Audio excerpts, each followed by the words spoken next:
ଆଲୋ ଆଲୋ ମୁଁଟା କ'ଣ ହାଣ୍ଡି ଭଳିଆ ହେଇଛି।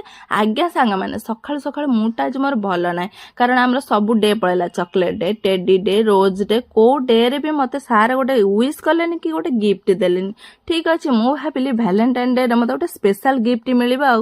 ତ ସେଇଟା ବି ମୋର ସବୁଠାରୁ ଭାବିବା ଭୁଲ ଥିଲା, କାରଣ ଆମ ସାର୍ଙ୍କୁ ଭ୍ୟାଲେଣ୍ଟାଇନ୍ ଡେରେ ଗୋଟେ ବି ରୋଜ୍ କେଉଁଠି ମିଳିଲାନି। ତ ସକାଳୁ ଉଠିକି ସ୍ୱାମୀଙ୍କ ସାଙ୍ଗରେ ଟିକେ ଭଲ କି ଝଗଡ଼ା କଲି, କାରଣ ମୁଁ ଝଗଡ଼ା ନ କଲେ ମୋତେ କୌଣସି ଗିଫ୍ଟ ମିଳେ ନା। ସେ ବାହାଘର ହଉ, ବ୍ରତଘର ହଉ, ଏମିତି ମୋର ମ୍ୟାରେଜ୍ ଆନିଭର୍ସରୀରେ ବି ସୁଦ୍ଧା ମୁଁ ଯଦି ଝଗଡ଼ା ନ କରିବି ମୋତେ କୌଣସି ଗିଫ୍ଟ ମିଳେ ନା। ତ ଆଜି ଭାବିଲି ଟିକେ ଝଗଡ଼ା କରିଦେଲେ କାଳେ ଗିଫ୍ଟଟା ମିଳିବ। ତ ସାଙ୍ଗମାନେ, ଝଗଡ଼ା କରିକି ବି ଏଥର ପୁରା ରାତି ପର୍ଯ୍ୟନ୍ତ ଅପେକ୍ଷା କଲି, ମୋତେ କିଛି ଗିଫ୍ଟ ମିଳିଲାନି। ତ ସେଥିପାଇଁ ମୁଁ ଭ୍ୟାଲେଣ୍ଟାଇନ୍ ଡେ ପ୍ରମିସ୍ କରିଛି ଆଉ କେବେ ଝଗଡ଼ା କରିବିନି।